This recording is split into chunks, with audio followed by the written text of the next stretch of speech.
రాజా సింగ్ గారు మళ్ళీ షోలాపూర్లో గోహత్యల గురించి మాట్లాడాడు. నేను కూడా గోహత్యలకి వ్యతిరేకనే. కాకపోతే నేను రాజా సింగ్ గారిని అడిగేది ఒకటే ప్రశ్న, గోహత్యలు చేసేది ఎవరు?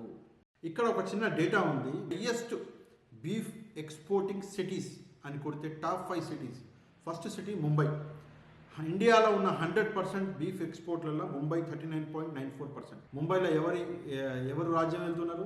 ఎవరి గవర్నమెంట్ ఉన్నది? బీజేపీ. దాని తర్వాత ఢిల్లీ 24.93%. ఢిల్లీలో కేజ్రీవాల్ సర్కార్తో పాటు అక్కడ సెంట్రల్ గవర్నమెంట్ మొత్తం అక్కడే ఏడ్చింది, అయినా కూడా 24.93%. దాని తర్వాత అలీగఢ్ ఎక్కడ ఉంది? యూపీలో. దాని తర్వాత గాజియాబాద్ ఎక్కడ ఏడ్చింది? యూపీలో.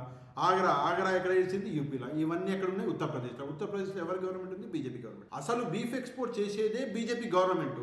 ఇక్కడ మళ్ళీ గోహత్యలు, మన్ను మశానం అని చెప్పేసి ఇక్కడ రెండు మతాల మధ్యలో మళ్ళీ చిచ్చు పెట్టే ప్రయత్నం ఎలక్షన్లకు ముందు చేస్తున్నారు రాజా. అందరూ ప్రజలు అర్థం చేసుకోవాలి. దీని గురించి తప్పకుండా కమెంట్ చేయాలి.